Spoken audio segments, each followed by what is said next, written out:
Welcome back. I'm Todd. This is Toxic Garage Customs. Today we're looking at the International again. This time going to play around with the brake booster, master cylinder, pedal, column and linkages a bit more. So we'll be playing around with all that stuff. It's all interconnected in some way. One piece of advice I would give is no matter what you're building, if you're putting new parts in, or if you're coupling parts together, try and use as many parts off the same car as you can. So in this case, again, my Inter is on a HJ Holden chassis, 1 tonner chassis. I've got a Holden motor, Holden transmission and so on. It's an International cab. But what I've elected to do on this build is it's column shift auto. I've mentioned that before, it will be. And I've bought the booster, master cylinder, the column linkages, the brake portioning valve, brake pedal, throttle pedal, pretty much everything I possibly can. I'm going to try and, well not try, I'm going to adapt all of that to the International so that they're like parts. They were designed to fit together, they were designed to work together, and I've just got to make them work under a different shell, different body. So my advice is do that as much as possible. Sometimes you can't do that, sometimes you've got to use mixed parts from other vehicles and so on. I've had to do that, and I'll probably have to do that on this build. But I will try and use as many like parts as I can. So let's go flip the camera around. On the ground here, and just to be clear, every part that you see, particularly brake components, brake and steering components, will be rebuilt. These are just second-hand parts being mocked together. I'll get the fit right, then they'll be pulled apart, they'll be rebuilt, painted, all that sort of stuff. That's what I like to do. I like them to be rebuilt and look good, but you've got to get the functionality happening first. So what we have here is a Holden throttle pedal, and that's a automatic kick-down switch. So I'll be utilising that. That'll help the automatic transmission kick down. This is the brake pedal that came off that brake booster. That brake booster, that's right, yeah, that brake booster has the brake master cylinder on it. It's got the vacuum hose and so on, all designed to go with that motor. Obviously the brake booster, master cylinder and so on will be here. And that's the bottom of my column. That's where the auto shift linkages go. I've mentioned before, I'll have to work out the clearance here, but it'll fit. I'll make it work because that's all off the same type of car. It's just a different body. So I've got the shift rods. The shift rod mechanism here. So I'll have to work out the mounting points. This part here, that's where it will mount onto the body, the chassis. Not actually sure where it mounts, but I'll work that out. And the rod goes down to the transmission. That's what shifts. It goes somewhere. I sound like I know. I actually don't know exactly how it goes together. I bought the parts. There could even be a part missing, but we'll work that out. And then this is the brake proportioning valve. It mounts onto the chassis, and then the hoses, the all new hard pipes. The hard pipes come up and they'll mount to the bottom of the master cylinder, fix into it. But well, in fact, I didn't even need to buy that because there's one on this chassis. So that's it there, that's the brake proportioning valve. It sends the brake fluid, receives it from the master cylinder when you put the foot on the pedal, goes to the brake proportioning, and it sends a certain amount, a proportion to the back and a proportion to each side on the front. And it has a brake light switch on it, or sorry, a brake fail switch on it. So if there's a pressure drop in the system, then this will set off the warning light. It's a part that cars need. That's a part that when you're engineering a vehicle like this, the engineer will require it. So it's important to have a brake fail switch in there. So that's what we're looking at there. So I'm going to just see what looks like a good position for the booster, but at the end of the day the booster position will be dictated by the length of the pedal. So the pedal, as you would imagine, will sit at a good usable height. Sorry about all the stuff in here. At a good usable height in here. It's very dark in here and you probably can't see terribly well, but a brake pedal sits down there somewhere. I've just got it hanging there. The throttle pedal will sit to the right hand side. So that pivot on the brake pedal, it goes through this push rod on the back of the booster. The push rod pushes forward and pushes the fluid into the master cylinder, through the master cylinder, to operate the brakes. So what I'm alluding to there is that the booster and the pedal are intrinsically connected. An interesting word. And once I put the two together, then I'll be able to work out exactly where the booster needs to mount to get the pedal to the right height within the cabin. The throttle pedal will be mounted to work with the brake pedal, just so it's at the same height, so the foot can throw across from one to the other easily. So that's the job that we're looking at this stage of the build. So once again, I've just got the pedal sitting there, and just a couple of things that I can use to my favour here. Where the bolt is pointing there, that's where the old brake pedal came through for the truck, which sort of tells me that that's where the comfortable position for this brake pedal might be. That's where International thought it was good, and who am I to argue? So if I pop that there, then that tells me that that's sort of the line that it might be. As far as the height goes, again, I need to work out the clearance on the footwell and so on, but it might sit about there somewhere. Just exactly what angle it'll sit on, I don't know, but the booster throw-out rod will help point me in that direction, and if I'm not happy with it, then I might have to change the length of the rod on the booster. That's okay, it doesn't affect anything else other than the actual angle that the pedal's mounted on. So as I've got this sitting here, bit hard for you to see, but just there, I'm sort of holding that in a position where I reckon it might be comfortable for my toe, and I can see up here there's some pressings in the firewall, and around about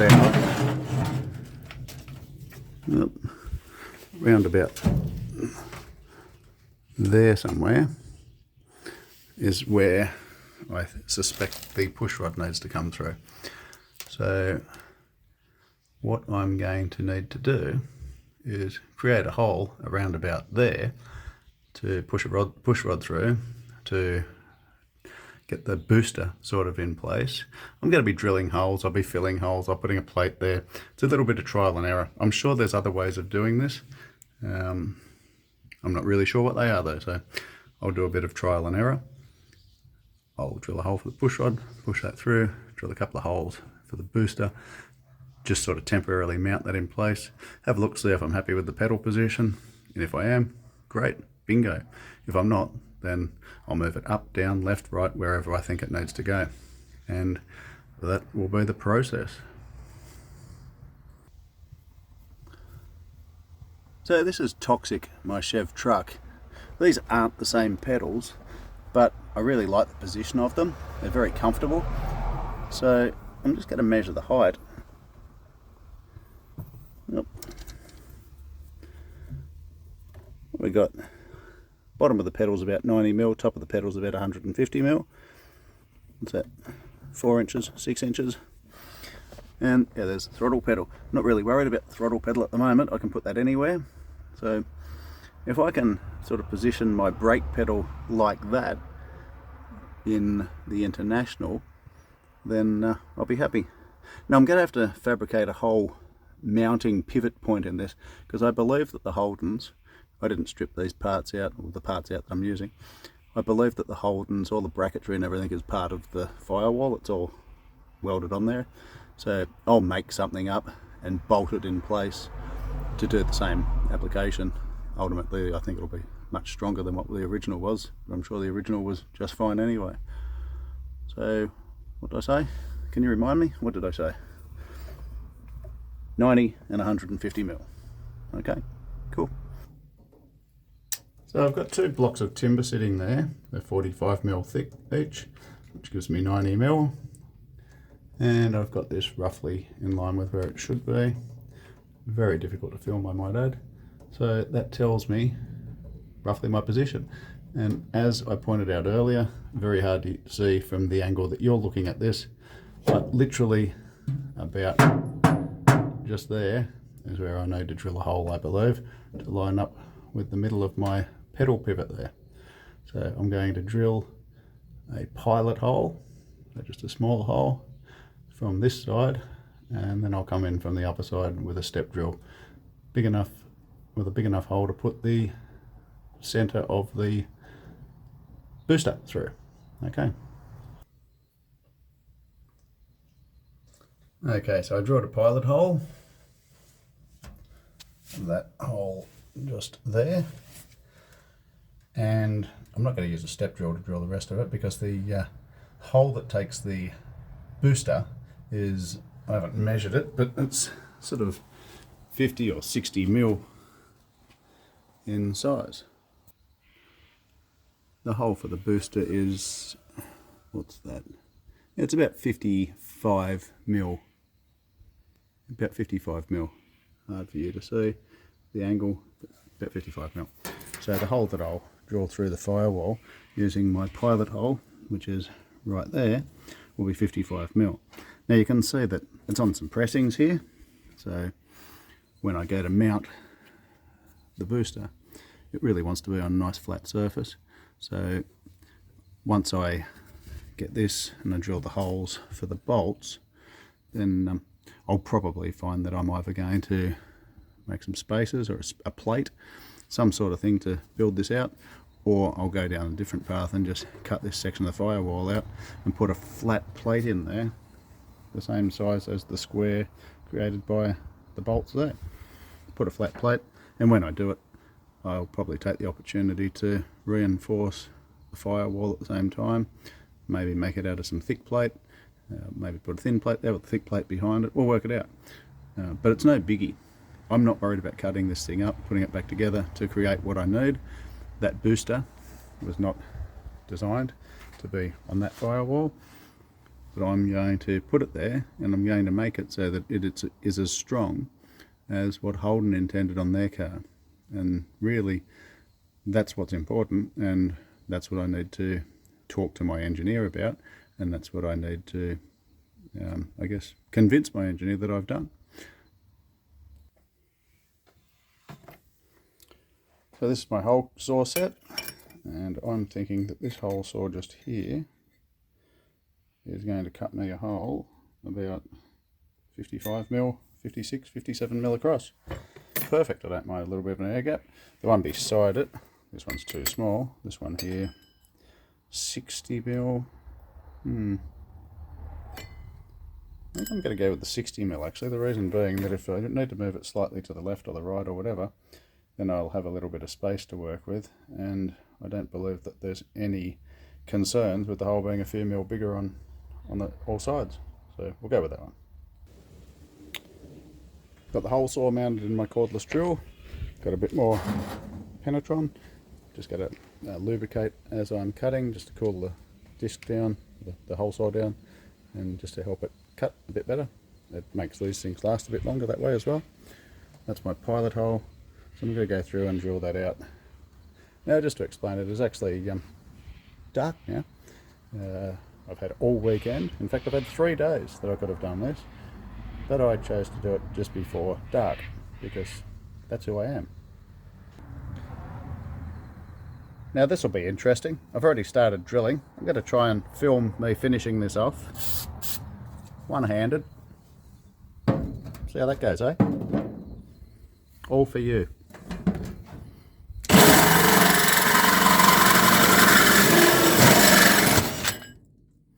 And we have a hole.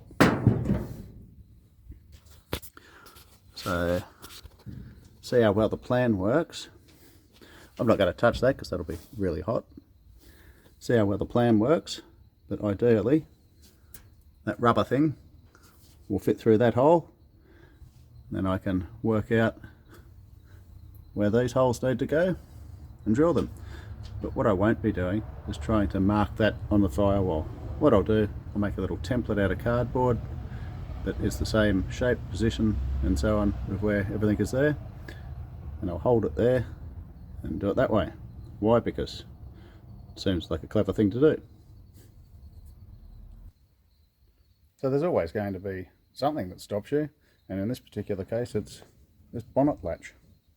The booster hits on it because the booster's so round. Now, I could use a smaller booster. Never know, that may happen. You can buy hot rod boosters that are quite small. But again, I'd like to use mated components. So to show you, when I try and put this in there, there seems to be a problem. So I'm going to take this off and we'll worry about that later. I may or may not be able to use it. I think stopping at this point in time is more important than being able to hinge the bonnet from the left-hand side, right-hand side. We'll work that one out. We'll cross that bridge when we burn it down. That's what the bracketry looks like for that. So it is possible, it may be possible, to move the bracket further towards the front of the car and change those locking mechanisms and so on. I can't see why it can't be done. Worry about that later. I've measured up the base of the booster and it's 125mm across and it's 120mm down, so not quite square. And then it's obviously got these bolts. Now these ones here are 95mm apart and these ones here are about 72mm apart. So all I've done is I found a center line. So I drew up the 125 by 120mm in the first place. I found a center line and I've measured out 47.5mm, 47.5mm, which gives me my 95mm between my bolts, so from side to side, top and bottom. And then I measured up about 17mm, which is what it was from here to here, and marked out for my first bolt there, same over there. And then I measured the distance through here, which was 72mm, measured up 72mm, measured up 72. So what I should have, all going well, is the location of those 4 bolts. I need to work out the center of this. It's offset to the bolts. So again, I'll just measure in from my edges, work out where that is, and I'll draw a circle big enough that that will fit through. I could use my hole saw to actually mark it out if I needed to, and then it'd be the same size. Or I've actually got some circle templates over here somewhere. Drawing equipment is handy.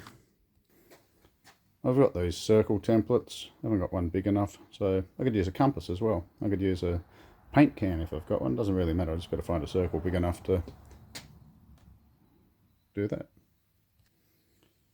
So I found what I believe to be the center point of where this comes out, and I found this, which is my circle drawing thing. It's 65mm.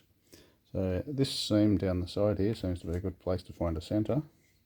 Just using this line here, and then I'll just eyeball it. Maybe down a little bit. Yeah, I reckon that is good enough for a template. So looks like it could be off center a bit that way. Yeah, looks about even distance there, even distance there. I will measure it off camera, and I think it should be right. So I cut the center circle out just with a Stanley knife, nice sharp blade, and now I'm going to cut these. Now I'm going to use a wad punch. These are good. I've got a set of about 5 of them in different sizes. They're good for making gaskets and templates and things like that. Cutting holes in rubber, no matter what it might be. I like to leave the bulk of the cardboard there while I'm doing this so it doesn't tear the edges.